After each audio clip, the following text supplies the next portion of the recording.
Hi, this is Sohas. I am the facility technologist here who will be handling the Rheometer from my in micro and nano characterization facility, nanoscience.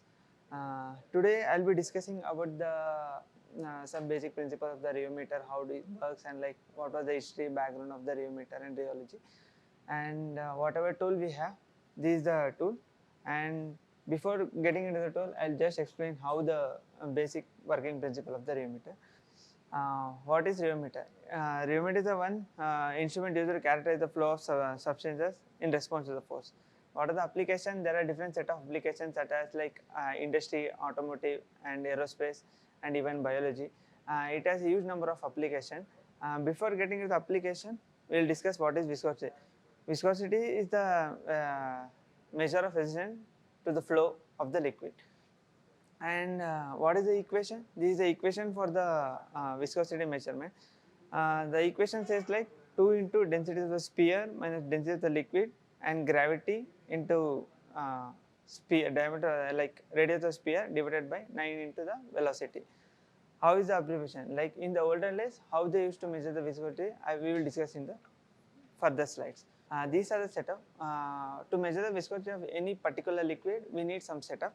For that, we need a cylindrical tube, stopwatch, and a spherical spherical ball.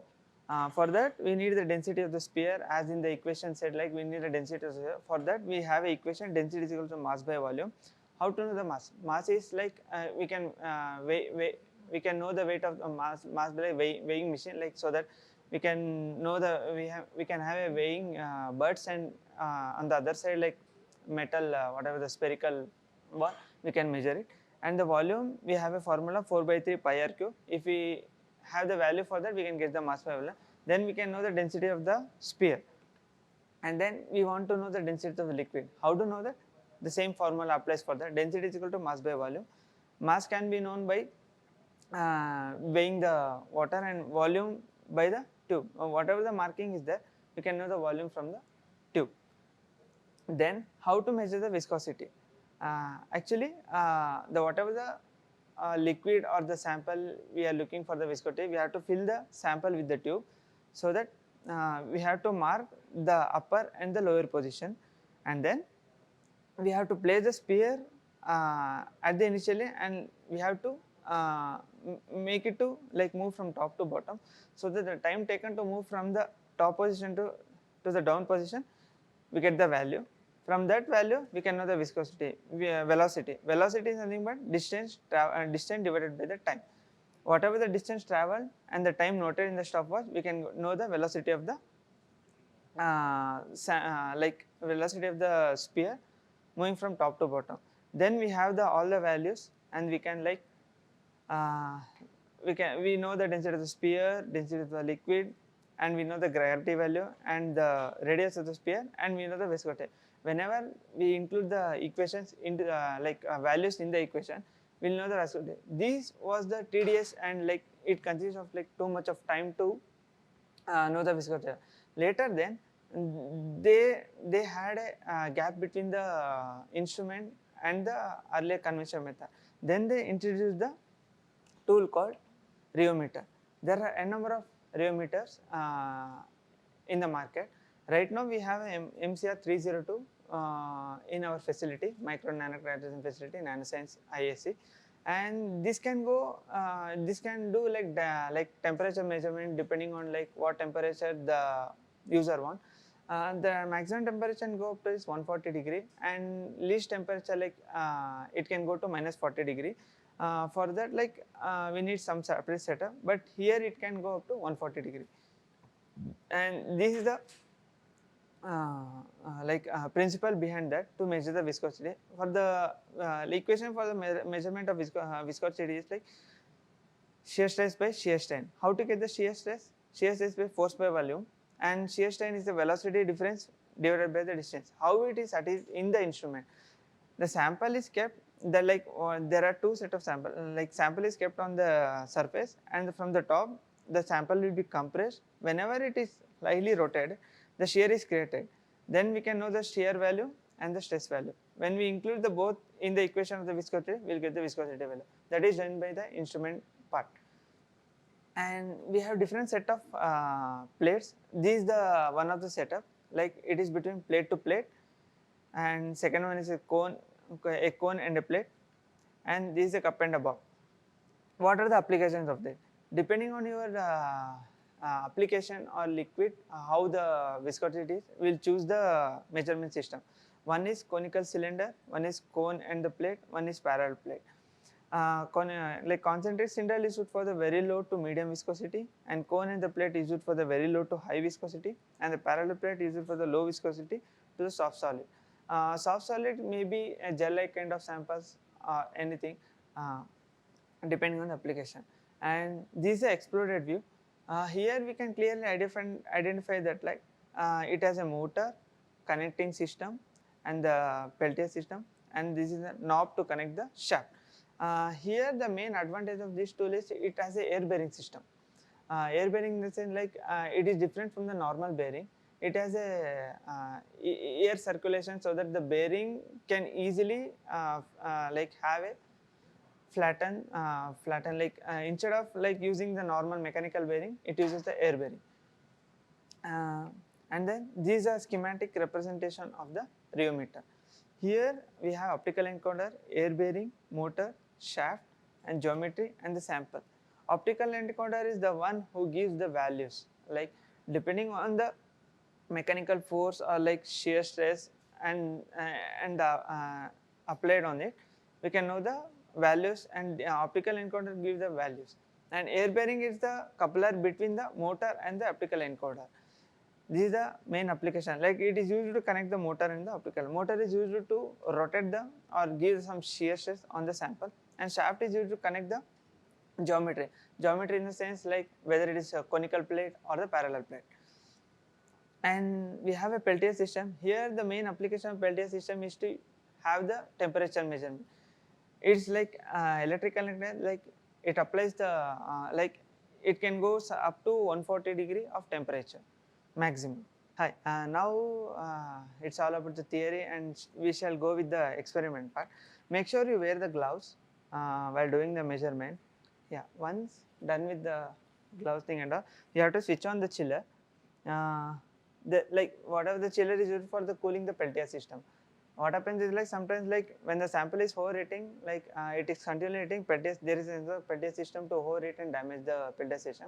That is why we use the alternative chiller. We have to switch on the chiller. Initially, switch on the chiller, go to cooling pump, and switch on the pump, and then cooling. Yeah, that's it. And then we have a certain set of like measuring system, like as I show in the PPT. This is the cup and the bomb arrangement. These were used for the liquid samples. Like depending on the application, you have to choose the respective measuring system. How to connect this? Like this is how it works. Whenever the sample is filled into the cylinder, and the bob will go into it, and it will shear the sample. Depending on their application, you have to select the respective system. And then we have a parallel plate and the conical plate. To connecting the parallel plate and the conical plate, we have a shaft which is to be connected to the instrument. How to connect this? Just we have an Allen key. There is a screw here. We need to loosen it and place it here. And this is the parallel plate setup. And just to insert it, and we have to gently tighten it. Yeah, done. Make sure you are not over tightening it, and we have a lid here. We have to remove it, and then make sure you clean the instrument before you place the sample.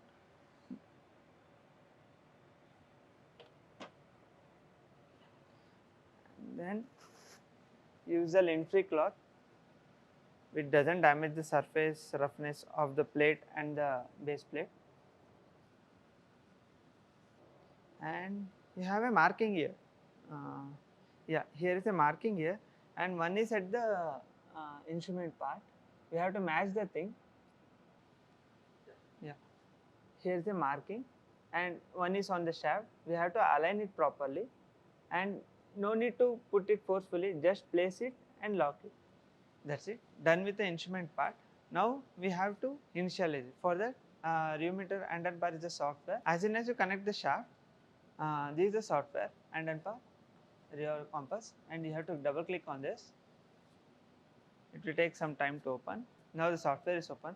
Now what we have to do is like we have to ensure the software that we are using a parallel plate 25. So that we need to go to the setup and go to the hardware configuration. Here we have measuring system. We have to change the system to DPP25 because whatever the measuring system you are using is PP25. Done with the setup. Then we have to the control panel, which is right side of the software. We have to click on the arrow. It will pop up, and now we have to click on the set 0 gap. Yeah. Once done with the hardware configuration, we have to go to the control panel, which is right side of the software. We have to click on the arrow, and we have to click on the set 0 gap. Now what it is doing is the system is like it's bringing down the shaft to the surface. It touches the surface. From there it moves 1 mm upwards so that we can place the sample. There is a standard distance between the bottom and the top plate.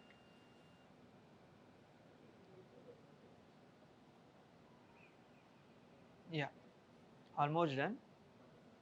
Yeah. Now we can see the temperature is at 25 degrees Celsius. The gap between the bottom and the measuring system is 1 mm. The gap depends on the measuring system what we are choosing. It is different with different plates, and the load should not go beyond 5 Newton because that is the load like tolerance given from the instrument, and the load can go up to 40 Newton, but it is not recommended go more than 5 Newton. And this is done with the instrument part. Now what I am doing is like I don't have a proper gap or like sufficient like distance like to fill the sample. So that what I am doing is like just lifting the shaft to the 60 mm distance. For that we have a separate arrows here. We have to click it, top arrow. Now it brings the shaft to the top position.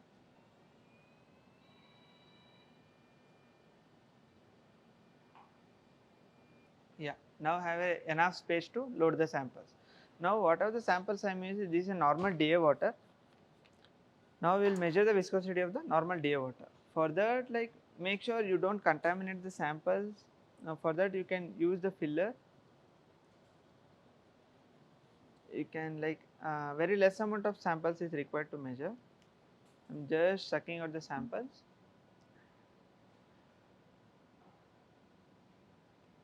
Make sure there are no bubbles or particles in the sample because those things may alter the data of the value.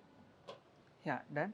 Now the sample is loaded and make sure there is no air bubbles in it, and just you have to bring the measuring system down.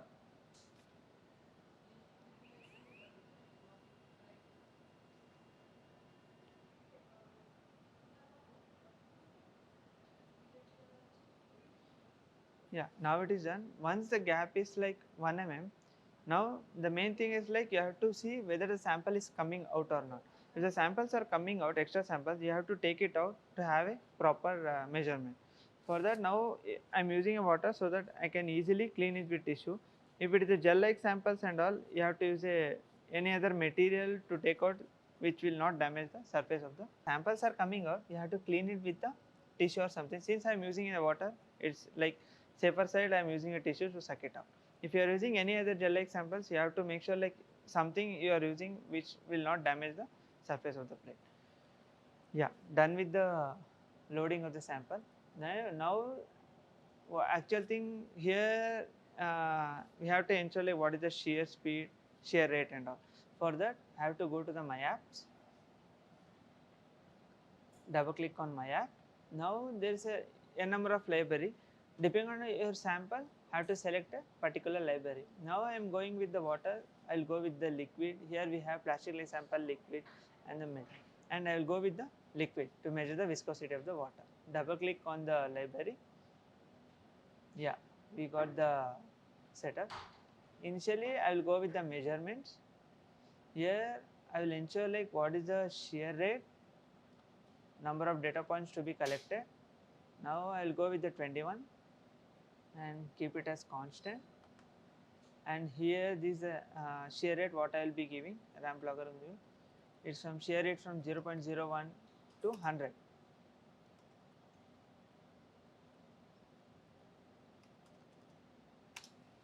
Okay, done with the shear rate. We'll go back to the start, click on start, give the name, click on continue. Now what happens is like what is the shaft, it will rotate at a speed of 0.1 to 100 from initially to the end. We can know the viscosity of the water. We can clearly get the graph and the report will be generated after the completion of the measurement.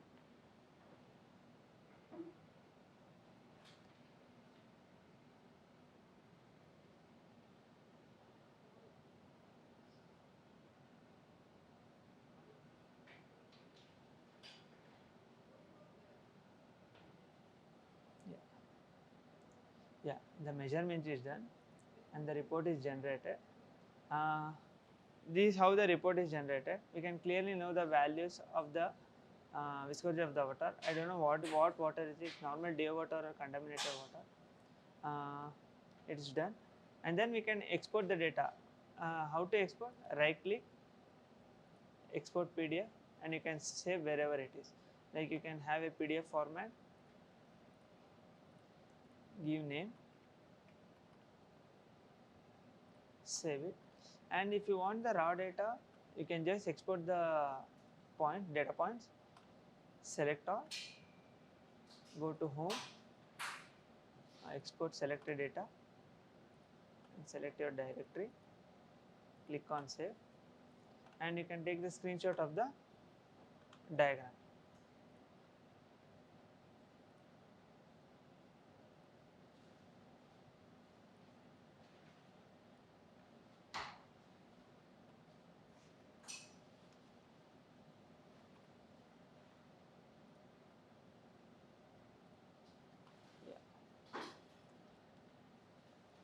Yeah, once it is done, now how to take out the samples. Initially, after doing the measurement, whatever the lock is there, you have to, yeah, after doing the like completing the measurement or like exporting the raw data or like whatever data you want, whenever you're going to load the other samples, the initial thing is like you have to loosen the lock, and so that the shaft has to be loosened and come down. Now go to the control panel and lift the shaft to some distance.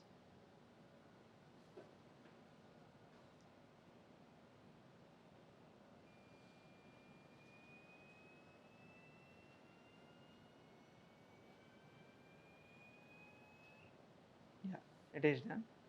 Now you can take out the shaft. Sometimes it may be sticking depending on the samples. At that time you have to carefully take it out so that it should not make any indent on the surface and damage the measuring system. Now you can take the tissue, clean it.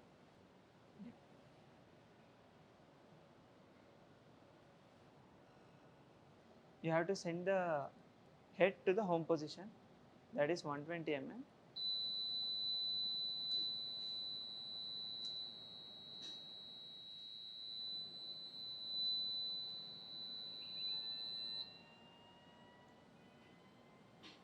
Yeah, it's going to the home position. Yeah, once it is done, what you have to do is like carefully you have to loosen it. Then place it in the cover. Make sure you are like putting back the lid. Yeah, let's start.